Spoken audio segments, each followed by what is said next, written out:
Welcome to the Deep Dive. In today's world, we are just absolutely swamped by audio, aren't we? Oh, definitely. It's everywhere. Yeah, it's this constant stream, podcasts like this one, audiobooks, just the sheer volume of conversations we have every single day. Right. We hear a lot, obviously, but really listening and, speaking with clarity, those feel like different things. Powerful skills, almost like hidden gears that we just don't think about much. That's a great way to put it, hitting gears. So today we're doing a deep dive into mastering audio. Listen and speak with clarity. We want to help you find those gears, maybe give them a little oil. Exactly. And our mission for you, listening in, is really to give you a shortcut, help you unlock this whole new dimension of understanding from, well, every audio thing you come across. Okay. And maybe even more exciting, help you discover the secret to really captivating an audience when you speak. We've basically gone through our source material and pulled out the most important insights, the real actionable nuggets to get you there. All right, let's jump into it then. Starting with listening. It's funny how often we think hearing is listening, but it's not quite the same, is it? Not at all. Our source really nails this difference. Hearing, that's just physical, right? Sound waves hitting your eardrum, your ears pick up noise, that's it. Passive. Totally passive. But listening, that's active. It's cognitive. You have to comprehend, interpret, retain the information. Yeah, think about it. How many times have you been in a meeting or just talking to someone, you hear the words, but a minute later you realize, wait, what did they actually mean? The meaning just didn't land. Exactly. That's the gap we're talking about. So how do we bridge that gap? You mentioned a practical exercise from the source. Yeah, there's a great one. It's really designed to sharpen your auditory comprehension skills. Yeah. Very hands-on. Okay, lay it on us. What's the first step?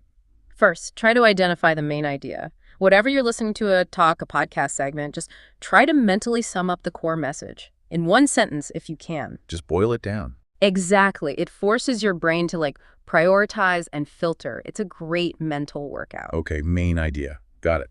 What's next? Then you pick out the key supporting details. So what specific examples or facts or reasons is the speaker using to back up that main point? This helps you grasp the nuance. Right, the why behind the what. Precisely. And it helps you connect more with where the speaker's coming from. That makes sense. Okay, so main idea, supporting details.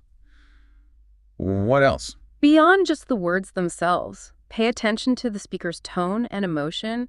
Are they excited, serious, maybe a bit sarcastic? Tone tells you a lot. It really does. It reveals that underlying meaning, gives you crucial context. It's kind of like the audio version of body language, Yeah, absolutely. And one more thing, to keep your brain really switched on, try formulating questions in your mind as you listen. Okay. Like interrogating the speaker in your head. Well, not quite an interrogation. It's more about keeping yourself curious and engaged. Like, why did they say that? Or how does this connect to what they said earlier? It keeps your mental gears turning. That's a fantastic tip for staying engaged. But I wonder, for someone just starting out, maybe formulating full questions feels a bit much in real time. Are there simpler prompts, like easier mental nudges? Oh, absolutely. That's a really good point. It doesn't have to be complex. Even just thinking, why is this important? Or what does this mean for me? Or maybe, how does this link to something I already know? Okay, simple triggers. Exactly. It's just about sparking that curiosity, making it relevant to you personally, not a formal Q&A. Gotcha. And it's pretty incredible how doing this, even just for, 5 or 10 minutes a day, can make such a difference. Huge difference. You start extracting so much more value, so much more meaning from everything you listen to. And the knock-on effect, right? Better listener usually means better communicator overall. More empathetic, more effective. Absolutely. It builds rapport. I remember being at this conference once. The speaker was just so flat, monotone. I honestly caught myself thinking about my grocery list. Been there. It just hammered home how vital that engagement is, whether you're the one talking or the one trying to listen. Which actually brings us nicely to the other side of the coin, because listening is about taking information in. But speaking is about sending it out. Exactly. And if your message isn't clear, well, it's just not going to land no matter how important it is. So let's talk about that. Sending the message. How do we make sure our voice, our words, actually cut through all that noise and, captivate people? Well, the source material is really clear on this. Clarity is king. Number one rule. Not fancy words. Nope. Not complex vocabulary, just being understood, effortlessly. Okay. So how do we achieve that clarity? Where do we start? Often it starts with pacing. It's so common to rush, right? Especially if you're nervous or excited. Most of us are. But speaking too quickly actually blurs your words. And interestingly, our source mentioned that it forces the listener's brain to work way harder, like up to 30% harder, processing more info per second. Wow, 30%. That's cognitive overload. It really is. They might hear you, but they struggle to process. Yeah. So slowing down, speaking at a comfortable, deliberate pace, it's not just polite, it's like cognitive empathy. You're giving them time to actually absorb it. Cognitive empathy. I like that. Giving the listener's brain a break. So slow down, take breaths, pause, let the words land. Exactly. Pauses are powerful. And that ties into the next point. Enunciate. Enunciate, enunciate, enunciate. You got it. This means really using your mouth, your lips, your tongue, your teeth, being precise. Getting rid of the mumbles. Yeah, or dropping the ends off words, which happens a lot when we speed up. The source suggests a great little exercise, tongue twisters. Oh, yeah, like Peter Piper. That's the classic. Peter Piper picked a peck of pickled peppers. Try saying it slowly first. Really exaggerate every single sound. Okay. Peter Piper.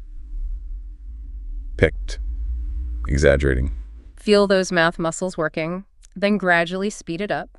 It builds that muscle memory for clearer everyday speech. That's brilliant. It sounds fun, but yeah, I can see how it's actually physical training for your mouth. You know, it also makes me think about confidence.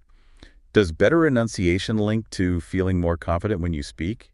Sometimes mumbling feels like hiding a bit. That's a really insightful question. And yes, absolutely. When you consciously practice forming sounds clearly, you're building muscle memory, sure, but you're also building a sense of control over your own voice. Control equals confidence. Pretty much. Yeah. Knowing your words are landing clearly. It frees you up from that anxiety about being misunderstood so you can focus on your message, connect more authentically. It's a positive feedback loop. Makes perfect sense. Okay, so we've got pacing, we've got enunciation. What else is key for clarity? Vary your pitch and tone, please. Monotone is the absolute enemy of engagement. Right, like that conference speaker I mentioned. Exactly. Think of your voice like an instrument. You wouldn't play the same note over and over. Raise your pitch for excitement or a question. Lower it for emphasis or seriousness. Keeps people tuned in. And it naturally highlights what's important in what you're saying, makes it more dynamic, more captivating. Okay, good tip. Now, something I know I struggle with. Filler words. Ah, yes. The dreaded, they just sneak in. They do. We all use them, especially when we're searching for the right word or thought. But they are distracting. And, studies actually show they can make you seem less credible. Ouch. So how do we banish them? First step is just awareness. Record yourself speaking, just for a few minutes, a normal conversation or reading something aloud. And then brace myself to listen back. Yeah, it can be a bit uncomfortable. But listen specifically for your fillers. You'll likely be surprised how often you use your go-to ones. Is there a reason we lean on them so much, psychologically? That's a great question. Often it's about our brain's processing speed versus our speaking speed. We might be thinking faster than we can articulate, or we're genuinely searching for the perfect word. So the is like a placeholder. Exactly. It signals, I'm not finished, just thinking. Yeah. But once you know what your filler words are, you can consciously work on replacing them. Replacing them with what? Pauses. Short, brief pauses. They feel powerful, much more professional than, like. Gives you a second to think, gives the listener a second to absorb. Right, pauses are good. Okay. And underlying all of this speaking advice. Breathe. Breathe deeply. From your diaphragm. It's not just for singers. It's the engine for your voice. Totally.